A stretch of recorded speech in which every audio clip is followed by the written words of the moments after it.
Greg founded Shockwaves Promotional Apparel, which he's run for 30 years. Together, they own Chicago Culinary Kitchen, located on Quentin and Palatine. The restaurant is open on Saturdays and Sundays from 11 until they sell out, which is usually about 2 p.m. And they have the meat pairing classes as well. Chicago Culinary Kitchen, which they'll talk about in a little bit, they've had numerous accolades. They've been on WTTW's Check Please. They've been named the best barbecue in Illinois 2 years in a row by Money Magazine. They've been on Chicago's Best, Cooking Channel shows Man Food Fire, and Big Bad Barbecue Brawl. They have a food truck as well, which can be hired out for events.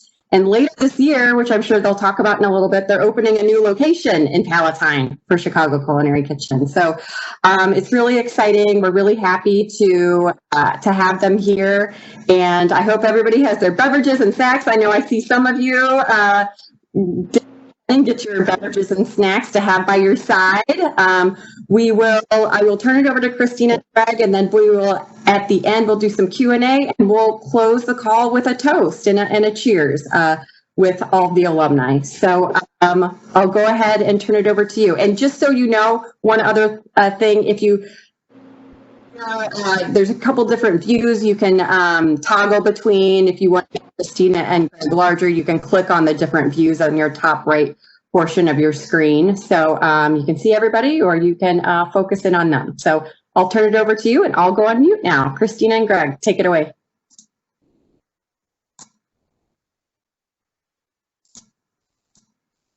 Welcome, and thank you so much for being here.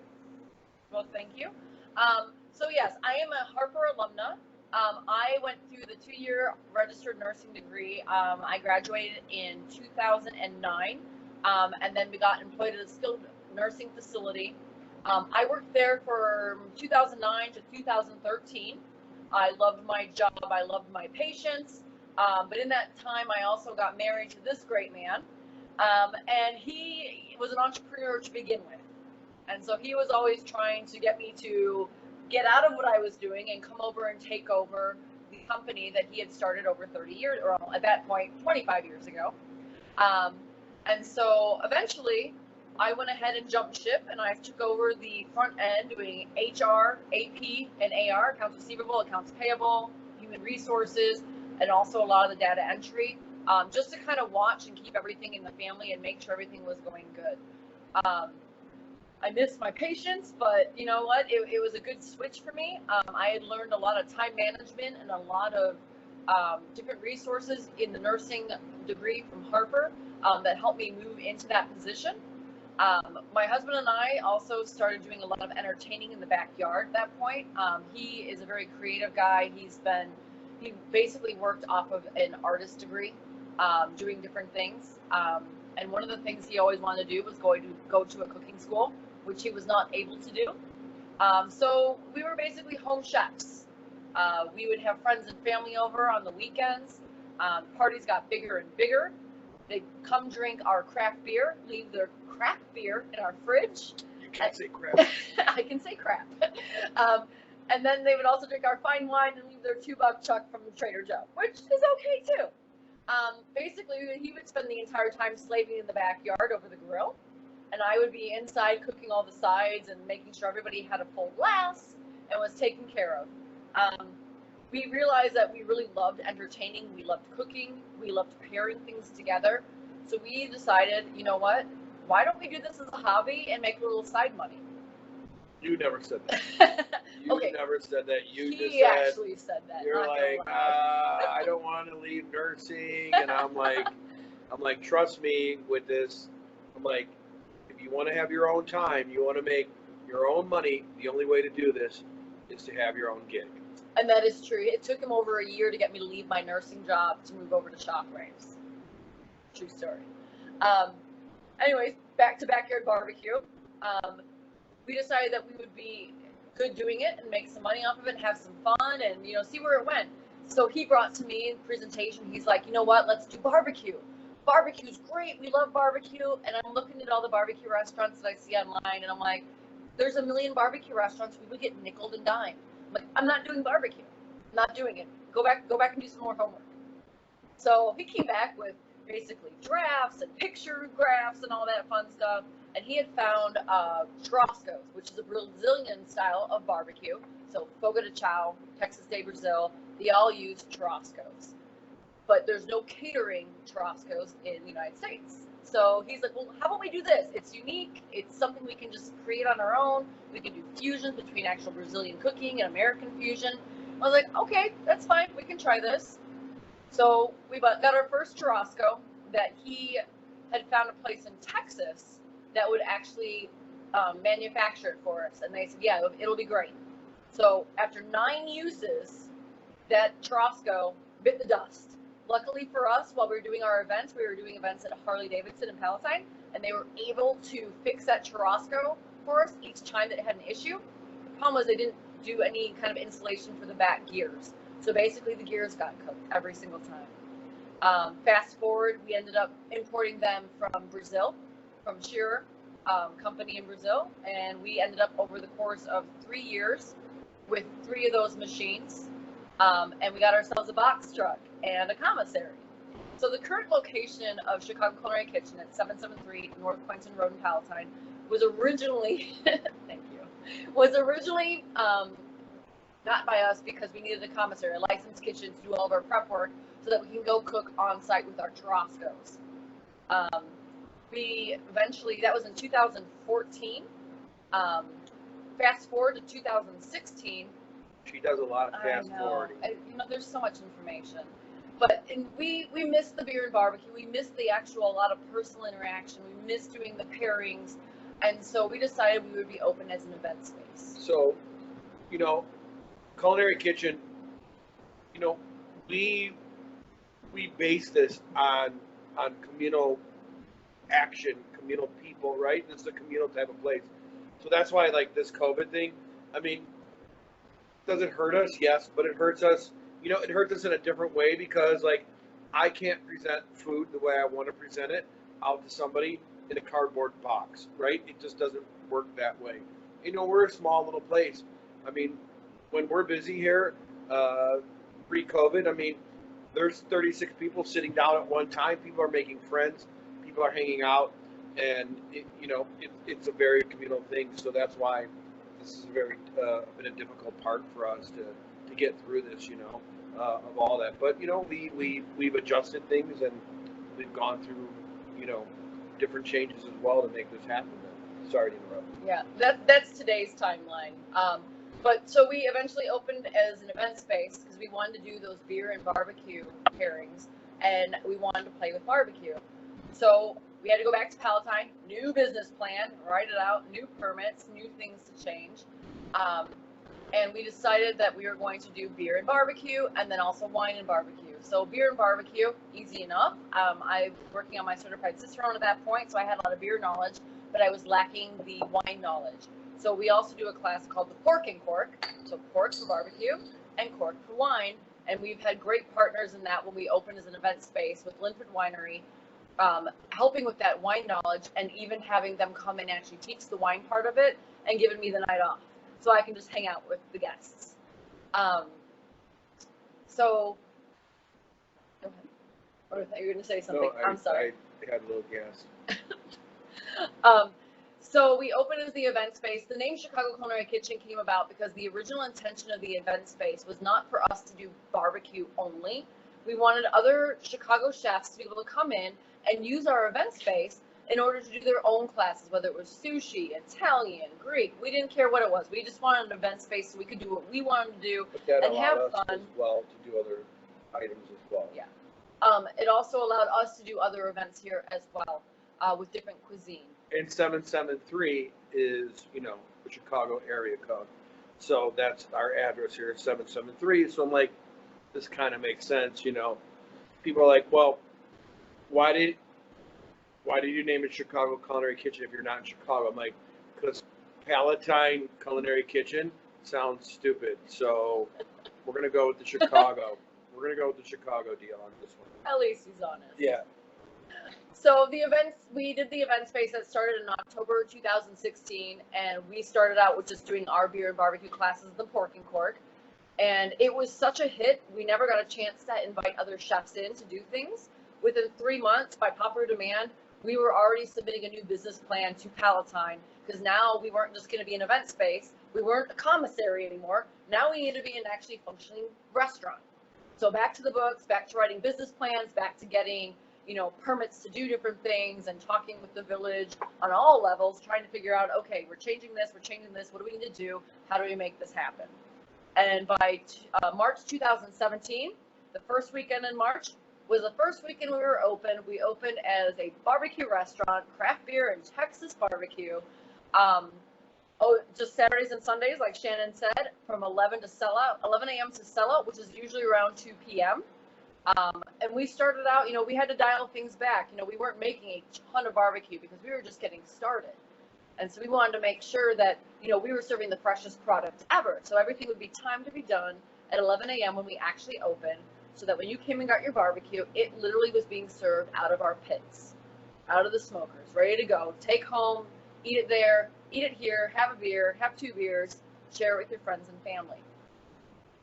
So fast forward again, we were looking to, we actually looked into expanding into a full-fledged restaurant and actually expanding in a bigger space over a year ago.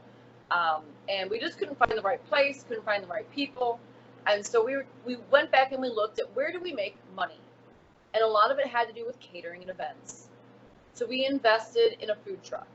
The food truck allowed us to go on site, do more catering, do events, do festivals, all sorts of things that would help get our name out there and also bring back revenue for everything that we were doing.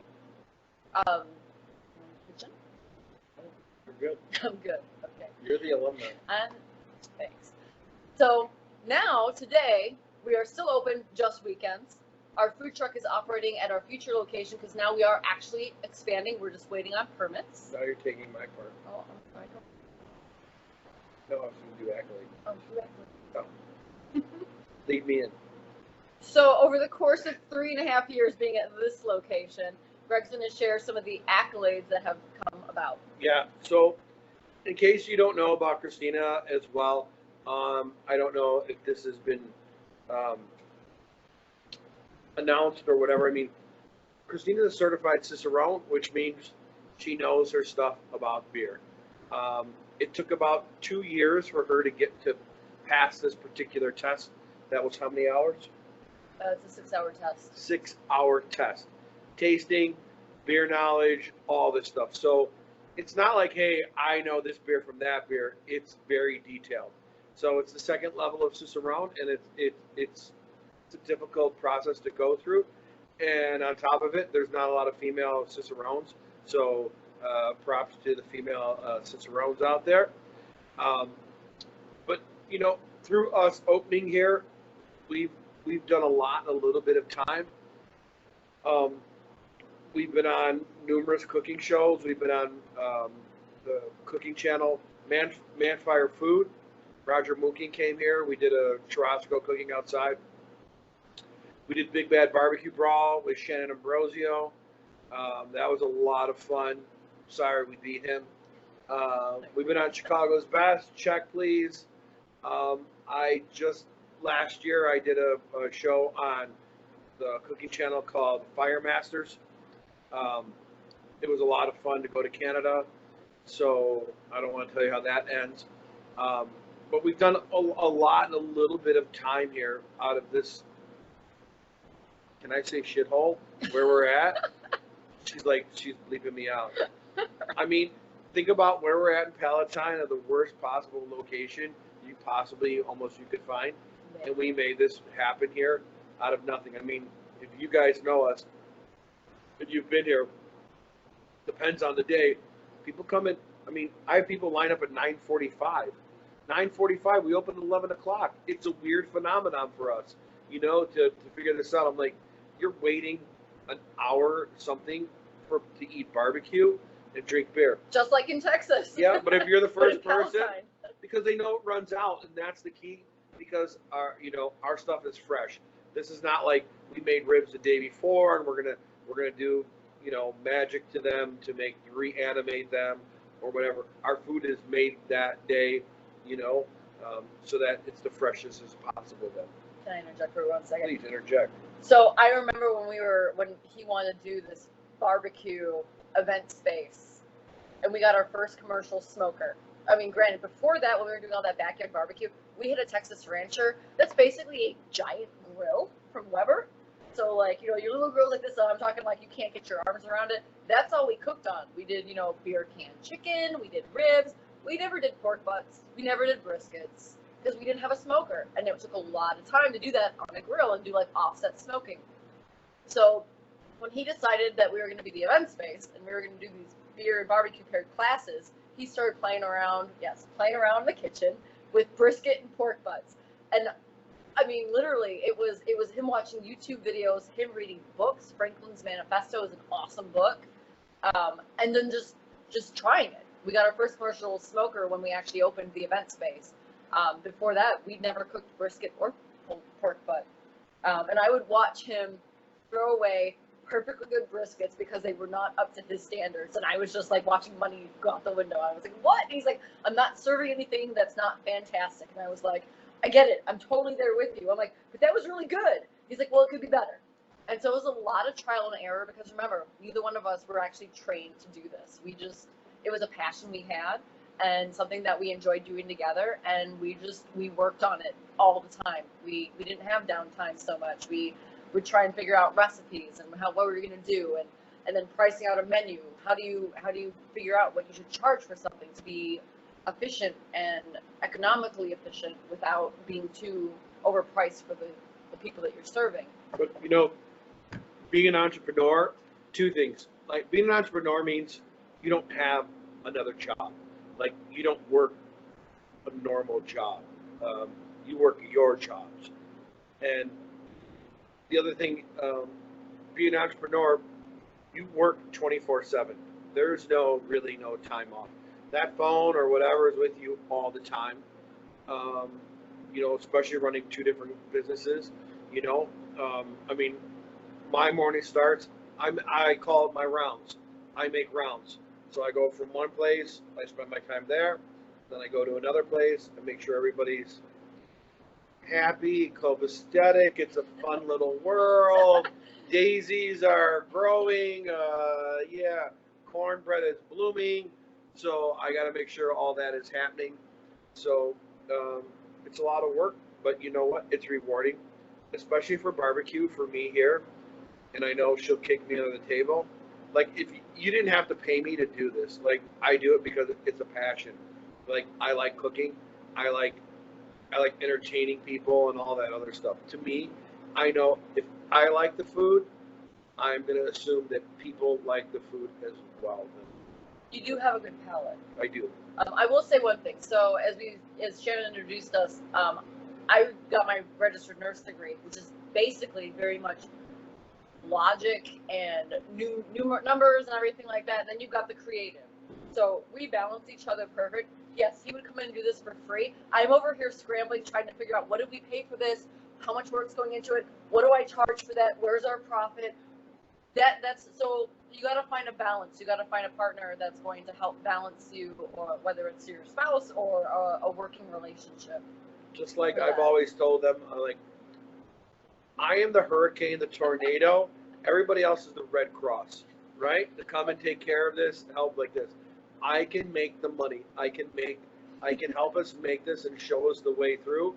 But it's those logistics and all that other stuff that I shut down, right? You want to talk about money? That's not me. I can't do it. But creative stuff, we can talk about that all day. But I can't do money stuff. I mean, I can do it, but my job is to hone him in. You can't tell the guy no, because then he'll just do it 10 times harder. So you just gotta get balance. But all of that aside, so we are expanding. So those of you who haven't been able to come because we're only open on Saturday and Sunday from 11 a.m. to sellout, or approximately 2 p.m. We are in the process of waiting for permits to build out a new location that'll be almost 3 times the size. We'll be open Wednesday through Sunday, lunch and dinner, with a special brunch menu on Sundays, and once a month for J-Lo Party for that brunch. What? Yeah, 2391 North Hicks Road in Palatine. We currently run our food truck there on Thursdays. Wait, let's go back to the pajama brunch. I want to do the pairing. Okay, well, we got time.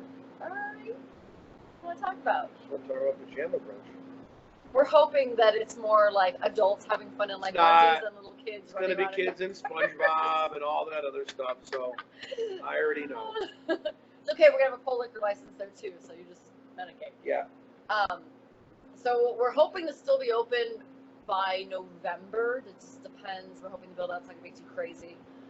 But all that aside, our food truck's running there on Thursdays from 4 to 6, 6:30, or sellout on Thursdays. But one of the things that Shannon had mentioned is that we do those barbecue and beer paired classes. And we do those. They've been a little bit offset due to COVID. People haven't been as responsive to that, but there's definitely something that we plan to continue to do. The new restaurant's actually going to have its own demonstration room with its own smoker, so we can actually section off the class and have fun with that. So I don't know how many of you guys actually looked at the little food pairing that we did ahead of time if you went out and got those things. But Greg's going to talk to you a little bit about how we do some of the barbecue items that we cook here. And then I'll touch a little bit on those pairings that I sent out before. So one of those things is chicken. Why don't you tell us about chicken, honey? Chicken. So the chickens that we use an Amish chicken. These come from Indiana. I like these particular chickens. We use a Miller brand chicken, but there's also, like at Mariano's or whatever the hell it's called now, or whatever it is, they have a Bell and Evans chicken. But I love this brand of chicken. The Amish chickens are really good because they're very consistent in how they are. And once you eat one of those, they're just really tasty, and they stay moist for a long time. But we brine our chicken as well, so our chickens will brine about 2 to 3 days, and they'll sit basically like in a saline solution. We have a special brine that it goes in.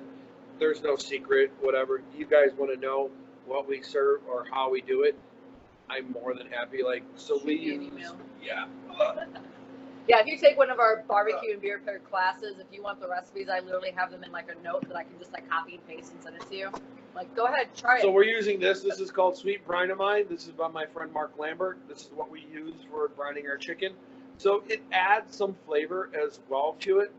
But you'll see the chickens, like, so when they're in the pit, they're actually like swelled with liquid inside of them, and that allows us to cook them at a hotter temperature for a longer time. So we cook our chickens to probably about 185, but that gives us a nice, it can give us that crispy skin on the outside. It's not like eating fried chicken crispy, but it's a little more crispy skin on the outside. But it keeps the chicken moist throughout the whole cook then. And that's the key behind this, is keeping that particular chicken moist that way. Does moist offend anybody? The word moist? Okay, just checking. Because I had one lady and she was offended. So, you know what happens then, right? We got to talk about Duncan Hines cakes and everything else then, right? Moist and delicious. So anyways, they're like, next time, Kristina, you're the alumni and we don't want Greg anymore. So what would we pair with that? Well, so I will say today I made I had some smoked chickens that we had weekend, and I made a delicious smoked chicken salad. Moist Smoked chicken salad. It was delicious. So with the chicken, I usually like to do a brown ale. So there's something called the Maillard reaction, and if any of you chemistry buffs out there, you know what that is. It's basically when you apply heat to something, and you've got the amino acids and reducing sugars having a chemical reaction. Excuse me. That is what actually gives the seared meats its distinct flavors. The same thing happens with the malts when you're kilning them in order to produce beer. So the longer you kill the malt, the darker it becomes, which with a brown ale, you need a much darker malt to achieve this color. But when you kill it, it's giving those toasty, nutty, caramely flavors that go so good with seared meats. So when the chicken is in the smoker, it's getting that same heat from the smoker, even though it's getting smoked at the same time. So it's going to complement that chicken. And for those of you that saw the little notes for the different pairing things, I paired it with a smoky sausage. Got right here. Got some Manchego cheese. And we got little shortbread cookies for those sweet tooths out there. So this beer is actually going to complement all of those things because of the nutty and caramel flavors that come off of it. It's going to be very malt forward because it is actually a brown ale. It's not an IPA where you're going to have a lot more of that hot profile. If you want to try Cheers. My husband only drinks certain beers. No, so. But it goes good with all of these things, and I like it with the chicken a lot as well. So throughout our journeys as well, I mean, we've traveled around the world to go different places just to drink beer and just to go and hang out. I mean, we've been to Belgium 3 times? 3 times. 3 times. We took our staff this year. Yeah. We did Belgium, Amsterdam, but the beer was just amazing. And actually, the beer was amazing in Amsterdam as well. We've been, believe it or not, Spain has amazing beers. Italy has amazing beers as well. But yeah, we've traveled. That's one thing that we missed this year. Is traveling, because we would have probably been to Europe. I know for my birthday, usually that's one of the big things we would do, where to go. So usually it would be somewhere in Europe we would go for my birthday. But And we label it all as professional development because we are a restaurant. So you know what? You got to travel to learn things and to educate yourselves. And that's a great thing about being an entrepreneur. Anytime you're learning about something that is part of your business, it is professional development. it is. Yeah. So that's chicken. Our chicken's great. But what about ribs? Ribs is another one of my favorite things. And know some of the people that are on here went and got some ribs. So let's talk about ribs. For our ribs, they're very simplistic. We don't wrap them. We don't do anything with them. We just let them roll in the pit. Ribs take about 4 to 5 hours, depending on the size that we use. So we use 3.5 and down, which means they probably weigh about 3.5 pounds per rib, or three pounds per rack of ribs. And they take a while to cook because all that collagen and all that stuff takes time to break down in there. So it's a slow and low item. So we just use the other seasoning. We use the sweet rub of mine. Another one of Mark Lambert's rubs. Yeah, we have these here. Lowe's has these as well. And Ace Hardware. Yeah. And Home Depot. Yeah, and Home Depot. Home Depot. But we sell them here as well, or you can go online. So we don't. It's not a lot of this rub where people put it on and they rub it in. It's a very, very limited sprinkle that we put on here of this, and then we put salt and pepper on there, and that's all that we put on those ribs. It's a very Texas thing, as far as less is more. But remember, pork is not a big Texas item as well. So ribs and pulled pork aren't really. I mean, it's all about the beef, really, is what it's about. Yeah. So our ribs aren't sauced as well. They're very simplistic. Now, don't get me wrong. I'm not a anti-sauce guy. I like sauce. I love sauce. He loves Carson's ribs slathered in sauce. Right? And Gale Street Inn. I love that. I could just drink that sauce. We just don't sauce ours. Yeah. But we just don't sauce the ribs. But you can sauce it all you want. Got to ask for it. Yeah. But I'm sure some of you are asking why we don't come up with our own rubs and our own sauces. And that all goes into licensing and FDA and all that fun stuff. So if it's not broke, don't fix it. Unless that's what you want your main business to be. I mean, I could repackage this with my name on it, but yeah. I had one guy come in one time. He's like, "What's your special sauce? Is that something? Is it hand-me-down from like your grandparents?" I'm like, "No, bro." I go, "My buddy makes sauces for a living. That's what he does. We've nailed this down. What the sauce that we want. We get the sauce from him. I don't have time to make gallons and gallons of sauce every day. I'm not doing it." But it is true as a business owner, if you wanted to relabel those, there's plenty of people willing to do that so that you can actually be selling your own rubs and sauces. We just don't like to do that because it's not ours. So we like to only do our own product. So what would we pair with that? So ribs, so we do a St. Louis rib, and a lot of people are like, "Oh, wait, baby back. The St. Louis ribs are bigger, they're meatier, they're hammier, and for me, those are the best ones to go with. I like to do a pale ale with them or an IPA. Today, the recommendation I did was a pale ale. Greg and I are going to be looking at Lizard King, which is a Pipeworks beer. So alcohol and carbonation itself is a palate cleanser. That's going to help with that palate fatigue so that you don't get tired from eating the same thing if you're taking a sip of something between. With the IPAs and the pale ales, you're going to have some hop profile to it, which equals to bitter. Bitter is a bad word. Don't use the word bitter. There's so many different other terms. You've got floral. You've got citrus. You've got tropical fruits. These are all things that are incorporated into the hops. You basically, every region around the world has their own hops that they grow, and each of those are different for what flavors come out. Like Germany, hops are going to be more florally, perfumey. In England, you're going to have more woodsy and earthy. America, cat piss, resin, and pine. Go big or go home, because we like, as Americans, we always like to just put lots of stuff in it. That's why you have all those like double IPAs, triple IPAs, and you're like drinking it. You're like, oh my God, this is so good. Wait, what's that smell like? What is that? But that's just what we do. And yeah, cat piss is big. Caddy is what they call it, not cat piss, but caddy. And it's true. There are hops. I knew a bunch of girls like that. There's lots of hops, American hops, that actually do that. Mosaic, I believe, is one of them. But what I like about the fact that the pale ale or an IPA that have some of those bitterness notes, besides the alcohol and the carbonation, that hop profile, that bitterness, is going to help cut through fatty things, rich things, so that it cleanses the palate better, so that each bite is a new bite, like truly refreshing like the first one. But if you don't like hoppy, like this is what I'm drinking tonight. I'm drinking Delirium. It's fruity from the esters. Yep, but I feel this also goes well with a fatty meat or ribs as well. I feel this cuts right through that as well.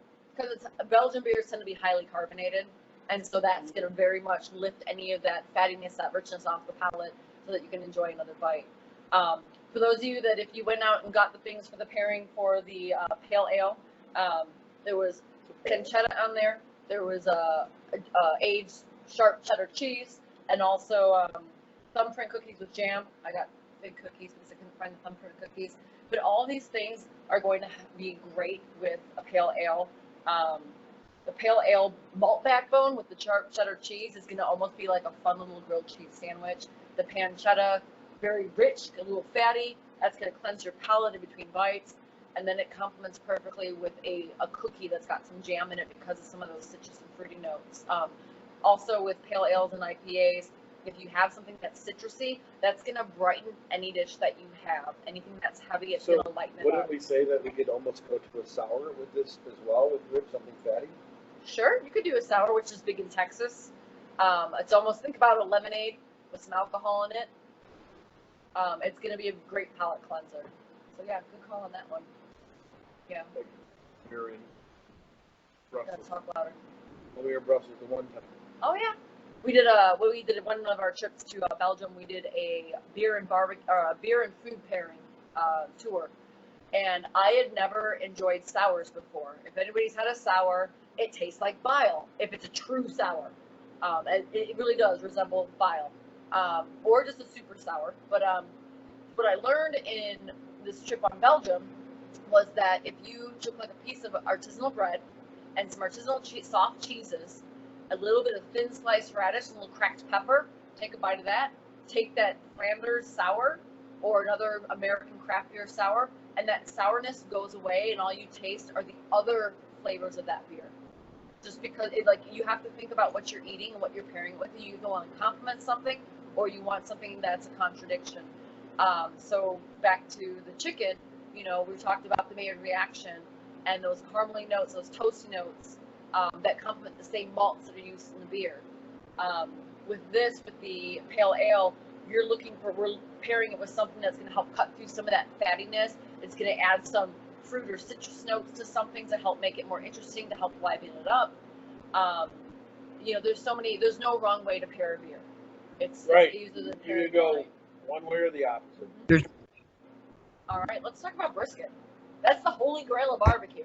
Yeah, so our brisket pretty much It's our number one seller here. It's it rivals a lot of places in Texas. We've had people from Texas that come here. We've had people that have been to a lot of high profile places in Texas, and they're like, your brisket is freaking amazing. It rivals a lot of the places I've ever tried. This place, Texans love us. So, brisket is a real, it's simplistic, but it's not. The cook takes a little more time to get down. But our rub is very simple. We don't add a lot of things. 4 ingredients. Granulated garlic, salt, pepper, and espresso. So we add those 4 ingredients. So it's got to be espresso. It can't be coffee. And it's espresso that hasn't been cooked. We use Cafe Bustelo. That's the espresso that we use. Equal parts for all 4 ingredients by volume, not weight. Everything's an equal part by volume, not by weight. So you can't weigh a pound of salt and then have a pound of espresso. It doesn't work that way.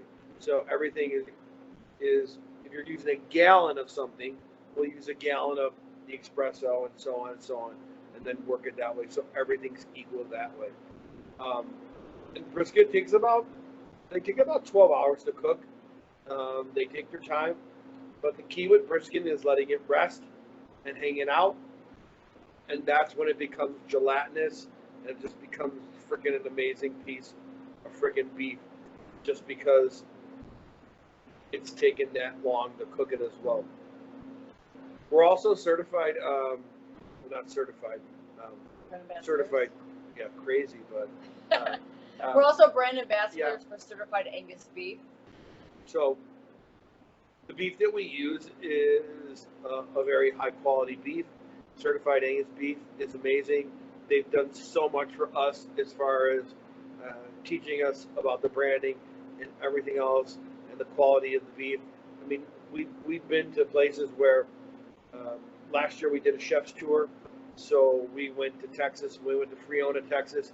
We learned about processing plants. Yeah, like from beef from the start to the finish, and it's all amazing, from the ranchers to the people at finishing farms to the actual processing plants. To the processing plant. Everybody's amazing.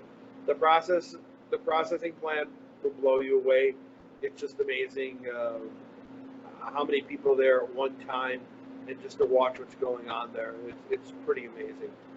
But that's another thing important in business and everything. If you find partners that you can actually truly partner with, when I get an email that says, hey, I'd like to partner with you, usually what that says is, hey, I want a donation. I want you to discount something. But if you can actually find a brand partner in something that you believe that is willing to work with you, like we found a lot of supportive different partners for beef, for the drinks that we serve, for everything that, you know, if we're doing an event, they're like, how can we help out? How can we invest a little bit to help us both brand ourselves and get the name out there? We'll do for you if you do for us, you know, but the quality of the product's got to be there. We're not, that's why, like, even the beers that we have here, they don't have any really high end or high name beers. Like, we don't serve Budweiser or Miller, any kind of a beer like that, just because I don't like those big name brands, and that's not us. So if you ask Kristina, like, well, I only drink Budweiser, whatever, what can I drink that's similar to that? You know, that's how we get you in. It's like being a heroin addict. Introduce you to new beers hey, I drink Budweiser. That's great. I can tell you a beer that's going to be the same style and some of the same flavors, but it's going to be more of a craft beer. Yeah. Yeah. You may not like this heroin, but let's try this new heroin right now of this craft beer. She's like this, oh no, you'll never be on this again. So let's talk about brisket pairing. I'll cut my husband off for a second. So brisket's a big meat. You need a big beer. So we like to do a stout with it, or even a robust porter. This is going to be Allagash Black. It happens to be my favorite stout because I'm not a big fan of heavy stouts, even though stouts aren't technically heavy. But I like this one because it's a Belgian style stout, which isn't actually a style. But Allagash took what they loved about Belgian beers and stouts and mashed it together, and it's just a light effervescent beer that has all the notes of a stout. And again, as Greg was talking, remember we use espresso as our rub, and so stouts are going to have chocolate notes, coffee notes, so it's a great complementary pairing. In the notes that were sent out previously, if anybody went out and got that, we're pairing with a hot sopressata, Gouda, and then I had made a chocolate stout cake, which I'm extremely excited about eating. You won't like it. No, but it's great pairings with that. Stouts go good with a lot of great things. Even if you just want to have an ice cream float with the stout, I mean, Dude, you get your favorite. Look at this cake. It's nuts. I actually use Guinness in that cake, but That is cake delicious. is really It's a good. stout cake. But fun things, because the smokiness, I actually got a smoked Gouda for our tasting because the chocolate notes and the coffee notes Right, because Of the beer? we don't get enough smoke here. go great with beer. Thanks, honey. So Shannon, I think that's enough about us. Let's talk about you, Shannon, right now. Thanks, guys. Well, we've had a lot of questions come in, so I hope you don't mind. I'll go ahead and facilitate some of these questions. So, Okay, are you drinking right now? well, I did pour back to test. So, the boss on here. Cheers, everybody. Cheers, everybody. Yes. So, yes, everybody raise their glasses if you have them. A couple of questions that have come in the chat. Not wearing pants. Not wearing pants. Okay, well, that question answered. Why espresso and not normal coffee? The grind, Coffee's chewy. right? Coffee, think about the grind. Espresso is very fine and powdery, and that works amongst the blend as well. If we were to do coffee, it would be more coarse. So And we don't, chewy. yeah, so Think about when you brew coffee and you've got the leftover grind and you got to throw it out. Espresso, it's a very fine powder, and like basically it's like malted milk chocolate. You just mix it up in a thing and it's good to go. Okay, that makes sense. Okay, so this is along the lines of cooking. Somebody asked, what is your most useful cooking hack? Like something that people could apply like every day, something really easy and useful. To what kind of cooking? I don't know. Is there something you do that it's like, it's your shortcut, it's your cooking hack? The right equipment to cook with, no, or the right utensil. don't over chef it, right? Don't over chef it, right? That's the biggest thing. Like when we would do these like culinary battles, I always watch these trained chefs, and they would over chef things and add too many ingredients or add whatever. I'm like this. You know what? Less is more. Keep it simplistic, and that's why we chose Texas barbecue, because it's about letting the meat shine, or letting the product shine out, versus having a lot of things that are convoluted, yeah, along the way. So that would be my answer. Yeah. Okay, that makes sense. So on the business side of things, somebody submitted the question, what is your most satisfying aspect of owning your own business? You talked about it probably a little, but if you want to elaborate. You know what? It is making your own schedule. It's being able to make the decisions. It's a part of you, and it's you. And so when people are excited about it, and they're like, "Oh my God, Chicago Culinary Kitchen!" Like we feel that right here. Like that. This is our business. This is us. This is a piece of us. At the same time, those hours, the responsibility, it's a double-edged sword. If you're not willing to put in the work and do it the right way, it's not going to be satisfying. And if you aren't able to commit to put in the time and effort, it's not going to be what you want it to be. But I think it's also about like how much. What do you want to make? What do you want to make? What is your goal? Like I want to make $60,000 this year. That's my goal of what I want to make, or whatever. Right? Nothing wrong with that. Whatever. That's what I want to make. But if you want to make more, you are allowed to make whatever you want. You just have to work for it. It's that simple. I want to make more.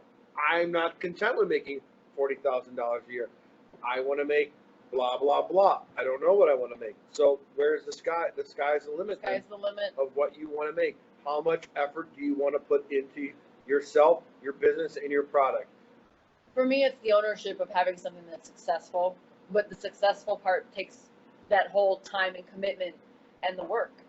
So it's something you can call your own. And I mean, depending on how it was created and how you built the business, you can be proud of the fact that you did it yourself. And, And now we're making this amount of money. We're doing this. We're making people happy. We're staying true to what we believe in. We don't have to bend to anybody else's rules. right, you It's don't have how to we answer to want, anybody else. when we want, and that's it. And people like that. You know, it's we've had a lot of people that wanted to invest and, like, you know, expand CCK, and they're like, well, what do you think about, you know, some brioche buns or chocolate milk? And we literally call it the chocolate milk. What do you call it? Chocolate milk Theory, whatever. theory. And it's like, people think, oh, there's something great. Now I want to replicate it, but they always want to change it. And then it's not the original. And I think people actually are understanding and like the fact that, you know, we serve it the way we serve it. Like, I'm sorry, this is how it's served. This is Texas barbecue. This is how we do it. If you don't like it, you know what? I don't know what to tell you. And we stick to our beliefs, and we found that we have a cult following, and it's great. I think that if you're a business owner and you've got something you're doing and you're bending on too many things, and you kind of lose your path, and people don't see you as the brand that you tried to create. That's why, like, on our front door, we have those little monikers, right? If you're offended by, well, I'm going to add a new one to the new place. So, yeah, COVID. If you're offended by meat, beer, barbecue, tattoos, rock and roll, this is not your kind of place. I'm also going to now add COVID on there as well. So I'm going to add that. But it's just, we're not, like, you know, I don't want to say the word arrogant about how we do things, but it's like, we're adamant. Yeah. We're definitely adamant. We made this burger. We made a burger without ketchup for a reason, right? This is what the chef decided to do. This is how it's going to taste the best, because I hope that his palate is good. If you want ketchup on your burger, well, that's not my burger. That's not what I'm presenting today to you. We do have a shirt that says no effing substitutions, because that's one thing that we hate when we go to restaurants, and it's like, you see, like, the chefs have put things together a certain way with certain, like, I understand if you have an allergy or something like that, but it's like it's put together for a certain reason, to have all those flavors meshed together and they meld together very well. When you go in and you're like, oh, well, I want this amazing burger, but I only want the burger and the cheese and the bun. Yeah, like, we had a guy come to the food truck. He's like, because, you know, we stated on there, it's like world's best burger, and the guy's like, I want the world's best burger. Prove me wrong, right? He's like, but I don't want the onions or the mustard. I want ketchup on. I'm like, whoa, bro. I'm like, this is not how we made this burger. I'm like, we made this a certain way, so by you changing it, makes it no longer the world's best burger. So we have two more cooking questions, and then we'll probably try to wrap it up. Okay, the first one is, do you have a temperature target for the different meats that you could share? Always. So usually when meats, let's start with chicken, right? Chicken, I like to cook past 165, right? I like cooking it past that because we brine it. It starts breaking down, and it becomes more super tender at that point as well. So we would take that to 185, 195 even. As far as ribs go, if you could probe ribs are a weird thing to negotiate, right? They go through different changes along the way. You know when ribs are done because it's a feeling, right? So if you lift the ribs up and they start to break apart, guess what? They're done. You can also see when the meat starts to pull back from the bone a little bit on ribs, and that's when you know. Time. Yeah, that's when you know it's getting there. 200 is a magic number for a lot of things that happen. So if we want to do pulled pork, right? So we put a big pulled pork into a smoker or whatever like that, and we probe it. It's going to take a long time to cook that. So what temperature do we want to cook it to? Well, we know that pork is a safe temperature at what? 135, 140, Chef's right? cut. Yep. So if we take it to that, guess what we'll have? Sliced pork. So we want to take it to 200 degrees. Anything past 200, That's when we get the pulled pork. That's when the meat starts to break down fully. The same with the brisket. That's the weird part about it, right? We want to take it to that point, but we want to take it over that point. We don't want to make jello out of the brisket. We want it so it's sliceable, and we don't want to have pot roast out of it as well. So that's the difficult thing about cooking brisket. We have a larger, we have the point, and then we have the flat. So we have two different pieces of, basically two different meats from the chest muscle that we're trying to cook at one time. So that's a difficult part about that. One thing I like to throw in for all you home cooks out there is that remember there's carryover temperature. So if we're trying to reach 200, you might want to pull out at 185, 190, because that big meat is going to keep cooking. Same thing with steaks and everything. You think you're going to cook your steak to a certain temperature because that's the temperature you want it. Remember there's carryover, because if you cook it to the temperature you want and then it keeps cooking, it's just going to be you're like, well, Susie likes her steaks well done or medium, whatever. I would never cook that here with that. So medium rare, that's how we cook. So we take our steaks out at 115, right? They're not even, they're almost blue at that point, right? So they're going to carry over 10 or 15 degrees to get to that medium rare, right? So if we cook our steaks to 125, guess what? They're going to carry over to 145, making them gray inside as well. I don't like eating a gray steak. That's just me. I mean, I like having that nice pink throughout the center as well. Then, I mean, that's the whole point of beef, right? We want to have that amazing piece of beef. This is how we cook it. Great.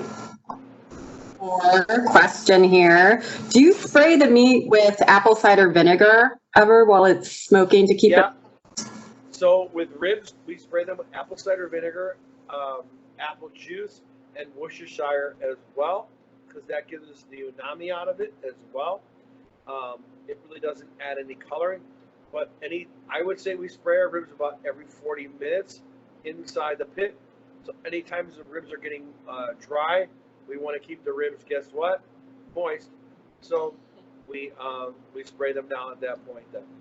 Fun fact, so chemistry buffs out there, remember, moist. Smoke molecules love moisture. So if you want to get smoke on something, keep it moist. If it looks like it's drying out, spray it down with something. That's a great tip. That's a great tip. We just got a smoker this year, so good tip to know. Let's see. So is there a specific cider you suggest for the barbecue? Then kind of piggyback. Apple cider. Just regular apple cider. Okay, perfect. Apple cider, apple juice. So I think that covers most of our questions. I know we had a question come in about your new location from someone who joined late, so I'll just share that we will definitely send your new location info out to everybody who registered and is on the call today, so they have that. And that is waiting for the permit from the village. It's you know what? It's a process to go through a permit. It's nobody. Entrepreneurs out there. Yep. Buckle down, strap in. It's a lot of. Don't always play nice. Yeah, there's a lot of work to happen, and then. So yeah, it'll all be fine, and then there we go. We're there every Thursday though, so we have the food truck out every Thursday. The menu's pretty simplistic there. Think a couple things rotate out through the food truck on Thursday. Follow us on Facebook. You can see all the updated menus for the kitchen, for the weekends, and also for the food truck. It's a lot of fun.